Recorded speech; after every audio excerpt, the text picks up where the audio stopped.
नमस्कार दोस्तों, स्वागत है आप सभी का YouTube channel science by Anil sir पर, जहां पर हम पिछले वीडियो तक कक्षा 10 के 2 लेसन कंप्लीट कर चुके हैं।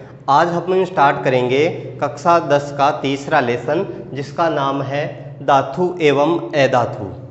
इस वीडियो में हम धातु और अधातु के भौतिक गुणों के बारे में चर्चा करने वाले हैं कि धातुओं के कौन से भौतिक गुण होते हैं और अधातुओं के कौन से भौतिक गुणधर्म होते हैं। तो सबसे पहले हम देखते हैं धातु और अधातु के भौतिक गुणधर्म, जिसको हम तालिका बनाकर लिखने वाले हैं। इसमें हम एक तरफ तो लिखेंगे धातु तथा दूसरी तरफ हम लिखने वाले हैं अधातु। धातु और अधातु, इनके भौतिक गुणधर्म देखते हैं। तो पहला गुणधर्म हम लेते हैं अवस्था। पहला गुणधर्म है अवस्था।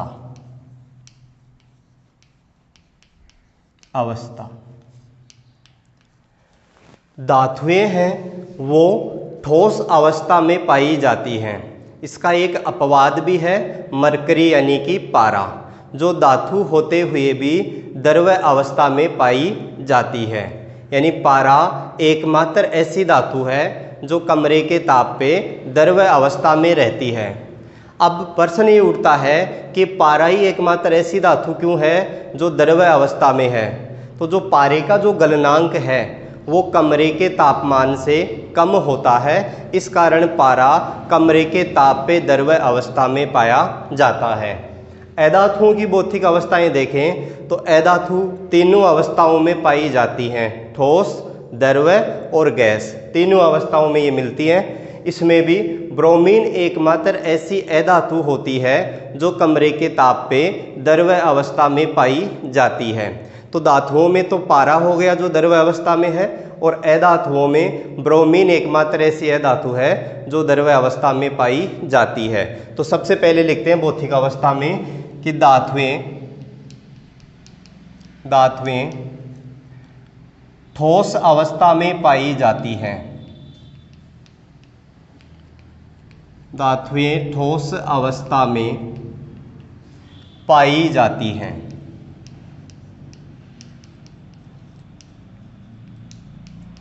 इसमें अपवाद लिखते हैं मरकरी या पारा। ये अपवाद है जो द्रव्य अवस्था में होती है, मरकरी, या जिसको पारा बोलें, और इसका प्रतीक होगा Hg। ये एकमात्र ऐसी धातु है जो कमरे के ताप पे द्रव्य अवस्था में रहती है। इधर बात करें अधातुओं की अवस्था की, तो अधातुएं ठोस, द्रव्य व गैस तीनों अवस्थाओं में पाई जाती हैं। तीनों अवस्थाओं में पाई जाती हैं।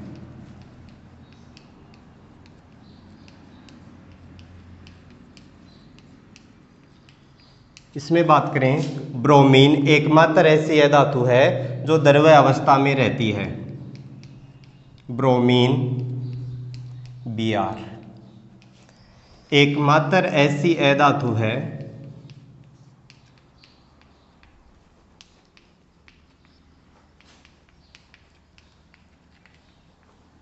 जो द्रव्य अवस्था में पाई जाती है।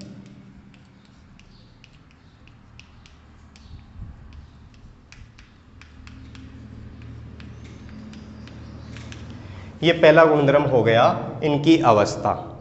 इसके बाद दूसरा गुणधर्म लेते हैं ध्वनिकता। यानी जब धातुओं पे चोट मारी जाती है तो उनसे मधुर गायन ध्वनि उत्पन्न होती है। इस गुण को ध्वनिकता कहा जाता है। धातुओं में ध्वनिकता का गुण पाया जाता है, अधातुओं में ध्वनिकता का गुण नहीं पाया जाता।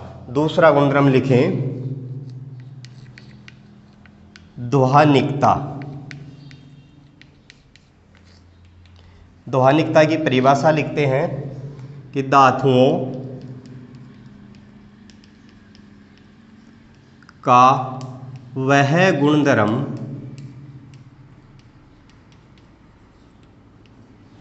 जिसमें उन पर चोट मारने पर गायन ध्वनि उत्पन्न होती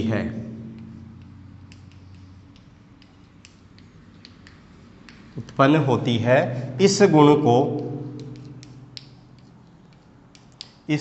को ध्वनिकता कहते हैं।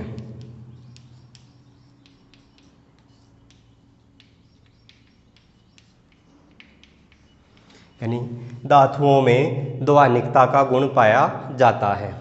अधातुओं की बात करें, अधातुओं में ध्वनिकता का गुण नहीं पाया जाता है। अधातुओं में ध्वनिकता का गुण नहीं पाया जाता है।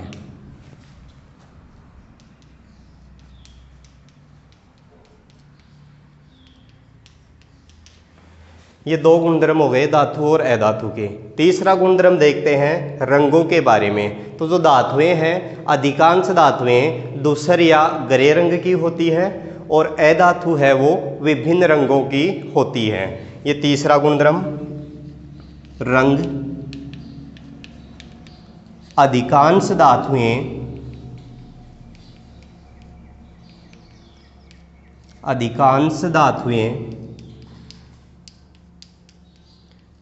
धूसर या ग्रे रंग की होती हैं।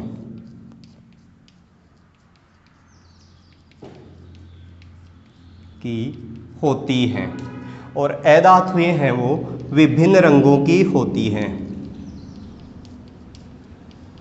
अधातुएं विभिन्न रंगों की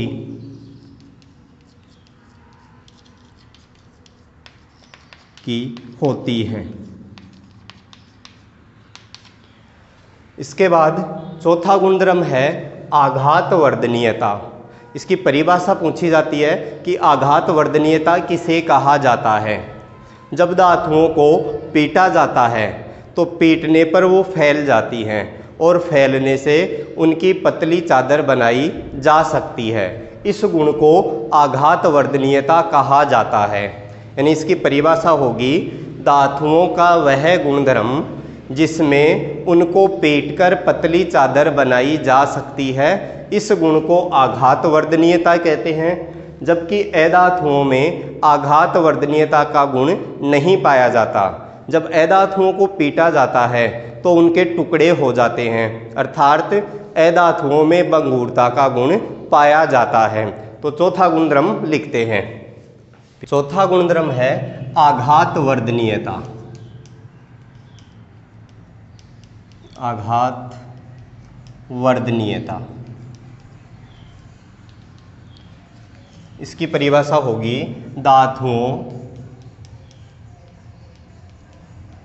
का वह गुणधर्म, धातुओं का वह गुणधर्म जिसमें उनको पीटकर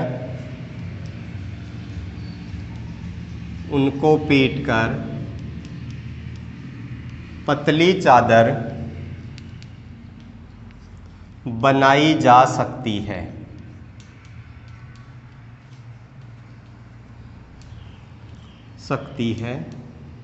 इस गुण को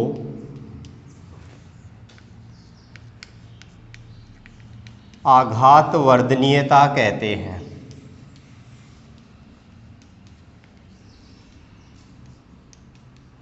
आघात वर्धनीयता कहते हैं। यानी इनको जब पीटा जाएगा तो ये फैलती हैं और फैलने से इनकी पतली चादर बन जाती है। यह गुण आघात वर्धनीयता कहलाता है। अधातु है, अधातुओं में आघात वर्धनीयता का गुण नहीं पाया जाता, अधातुओं में भंगुरता का गुण पाया जाता है। यानी अधातुओं को पीटने पर इनके टुकड़े हो जाते हैं। टुकड़े हो जाते हैं। इस गुण को बंगुरता कहते हैं।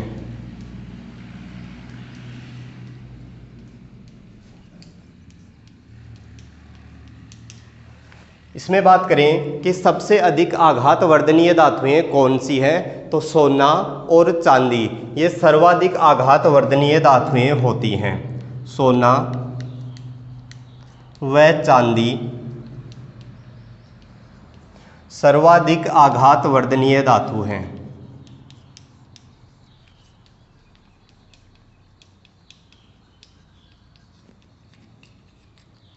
सर्वाधिक आघात वर्धनीय धातु हैं। इसके बाद पांचवा गुणधर्म देखते हैं और वो है तन्यता। तन्यता इस गुणधर्म का मतलब ये है कि जब धातुओं को खींचा जाता है तो खींचकर उनसे पतले तार बनाए जा सकते हैं। यह गुणधर्म तन्यता कहलाता है। इसकी परिभाषा इस प्रकार से होगी कि धातुओं को खींचकर उनसे पतले तार बनाए जा सकते हैं। इस गुण को तन्यता कहते हैं। इसको भी लिखते हैं, धातुओं को खींचकर उनसे पतले तार बनाए जा सकते हैं।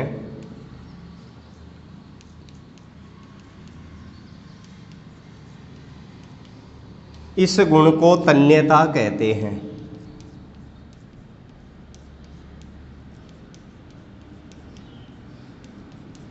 तन्यता कहते हैं। सर्वाधिक तन्य धातु है वो सोना होती है और 1 ग्राम सोने से 2 किलोमीटर लंबा तार बनाया जा सकता है। 1 ग्राम सोने से 2 किलोमीटर लंबा तार बनाया जा सकता है।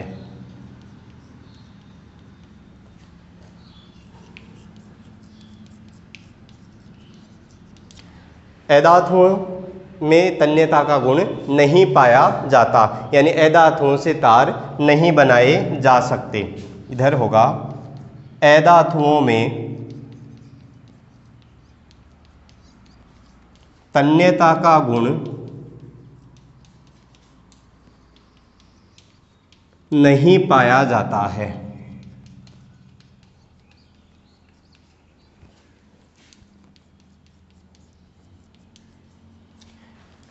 इसके बाद अगला गुणधर्म देखते हैं, विद्युत की सुचालक। धातुओं का अगला गुणधर्म है कि ये विद्युत की सुचालक होती हैं, यानी धातुओं में मुक्त इलेक्ट्रॉन पाए जाते हैं और मुक्त इलेक्ट्रॉनों के पाए जाने के कारण धातुएं हैं वो विद्युत की सुचालक होती हैं। जबकि अधातु है ये विद्युत की कुचालक होती है। क्यों? क्योंकि इसमें मुक्त इलेक्ट्रॉन नहीं पाए जाते। फिर इसमें एक अपवाद आता है कि ग्रेफाइट एकमात्र ऐसी अधातु है जो विद्युत की सुचालक होती है, क्योंकि ग्रेफाइट में मुक्त इलेक्ट्रॉन पाए जाते हैं। तो अगला अंतर ये हो गया कि धातुएं विद्युत की सुचालक होती है और अधातुएं हैं वो विद्युत की कुचालक कहें या हीन चालक होती हैं। इसमें लिखते हैं, धातुओं में मुक्त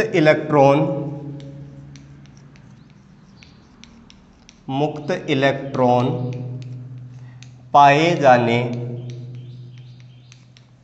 के कारण ये विद्युत की सुचालक होती हैं।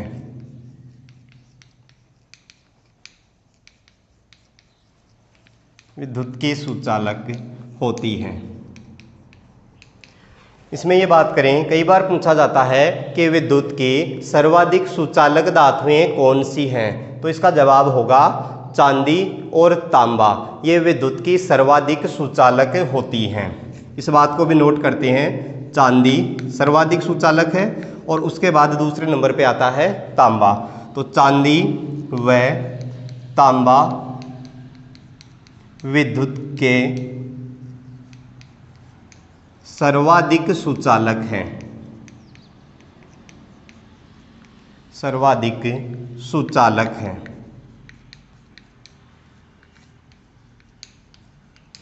अधातुओं में मुक्त इलेक्ट्रॉन नहीं पाया जाता, इस कारण अधातुएं विद्युत की कुचालक हैं। इसमें ग्रेफाइट है वो विद्युत की सुचालक होती है। अधातुओं में मुक्त इलेक्ट्रॉन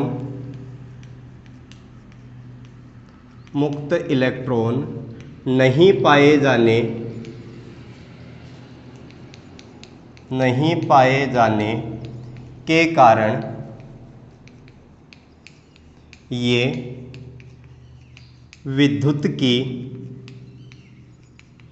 कुचालक होती हैं।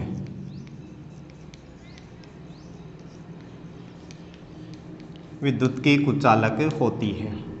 इसमें अपवाद आएगा ग्रेफाइट, अपवाद है ग्रेफाइट जो कार्बन का अपर रूप है।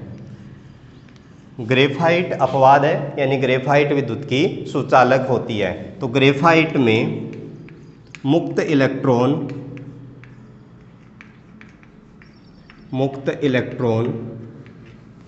पाए जाने के कारण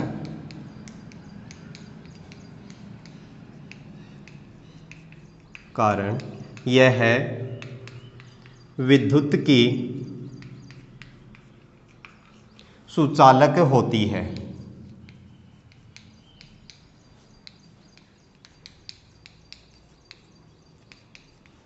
हमारी जो पेंसिल की लीड होती है वो ग्रेफाइट की बनी होती है और उसमें से करंट प्रवाहित होता है। अगला गुणधर्म लेते हैं ऊष्मा की सुचालक। ऊष्मा की सुचालक धातुएं हैं वो ऊष्मा की सुचालक होती हैं, यानी हम धातु के जब एक सिरे को गर्म करते हैं तो दूसरा सिरा भी गर्म हो जाता है, जबकि अधातुएं हैं वो ऊष्मा की हीन चालक होती हैं। तो इसमें लिखते हैं ऊष्मा की सुचालक में धातुएं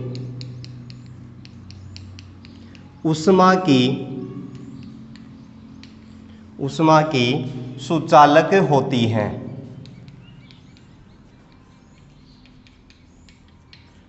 ऊष्मा की सुचालक होती हैं।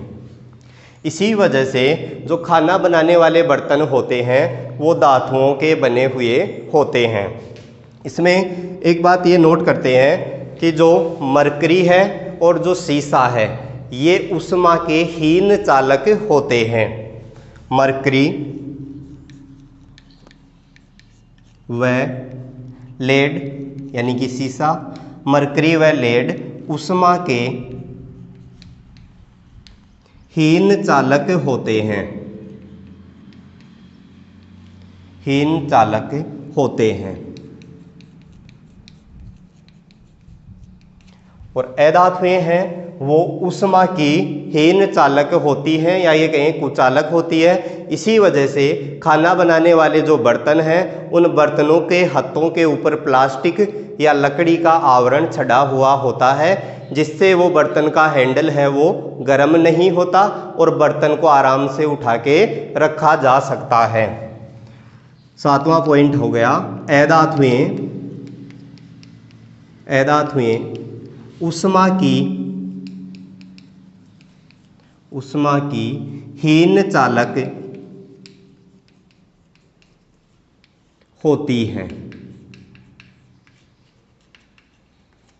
अधातुएं ऊष्मा की हीन चालक होती हैं। कठोरता नंबर 8, कठोरता।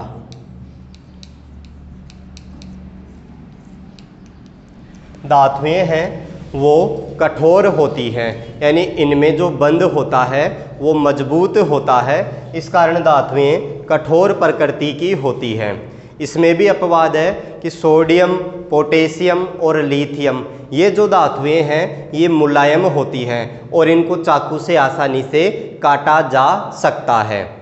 तो कठोरता में लिखते हैं अधिकांश धातुएं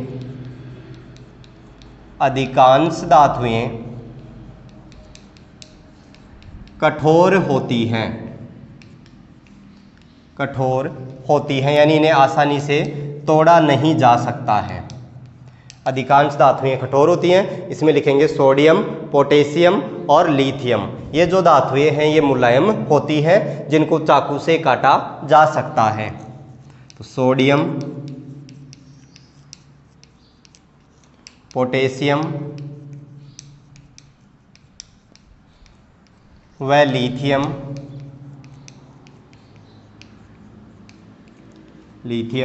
धातुएं मुलायम होती हैं,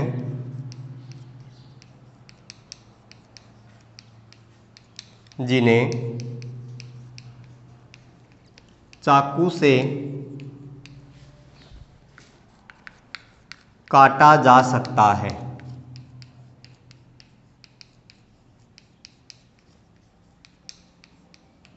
और जो अधातुएं हैं इनकी कठोरता अलग अलग होती है।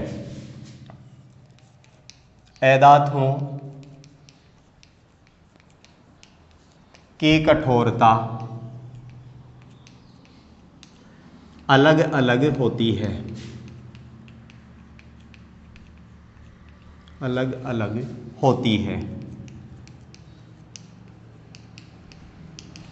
इसके बाद एक गुणधर्म और लेते हैं, वो है चमक का, यानी धातुएं हैं वो चमकीली होती हैं और अधातुएं हैं इनमें चमक नहीं पाई जाती। अधातु में एक अपवाद है आयोडीन, जो कि अधातु होते हुए भी चमकीली है और धातुओं में चमक पाई जाती है, अधातुओं में चमक नहीं पाई जाती है। नौवां गुणधर्म लिखते हैं चमक, जिसको दूथी भी बोला जाता है। धातुओं में चमक पाई जाती है, यानी इनकी सतह है वो चमकदार होती है और अधातुएं हैं इनमें चमक नहीं पाई जाती है। अधातुओं में चमक नहीं पाई जाती है।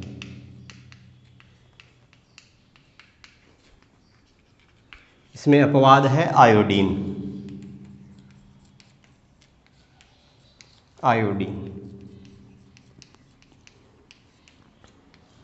यानी आयोडीन है ये चमकीला होता है।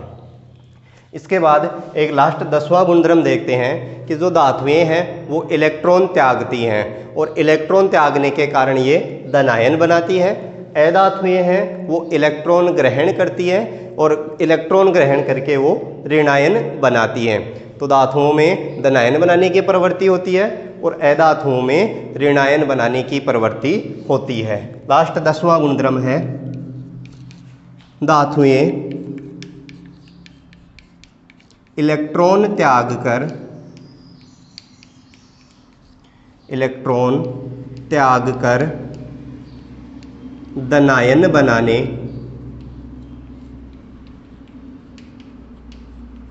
धनायन बनाने की प्रवृत्ति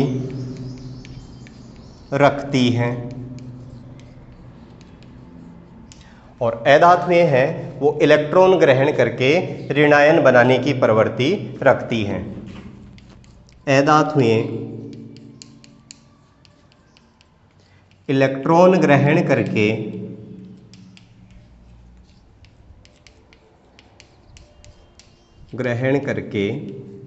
ऋणायन बनाने की प्रवृत्ति रखती हैं।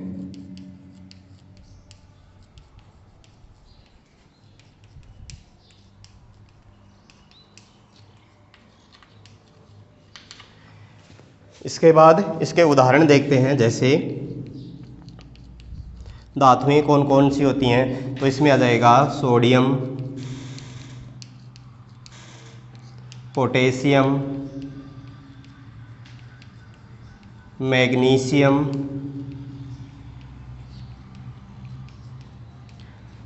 आदि। ऐसी खूब सारी धातुएं हैं। यानी अब तक जो 118 के आसपास तत्व ज्ञात हैं उनमें से 80 से अधिक धातुएं होती हैं, और कुछ उनमें अधातु होती हैं तथा कुछ होती हैं जिनमें धातु और अधातु के गुण पाए जाते हैं, उनको कहा जाता है उपधातु।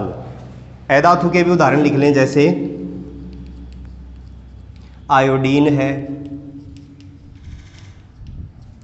सल्फर हो गया, क्लोरीन आदि। तो ये था आज का अपना तीसरे लेसन का पहला वीडियो, जहाँ पे हमने धातु और अधातुओं के भौतिक गुणधर्मों की चर्चा की है। इसके बाद हम अगले वीडियो में देखेंगे इनके रासायनिक गुणधर्मों के बारे में। तो आज के लिए बस इतना ही। धन्यवाद।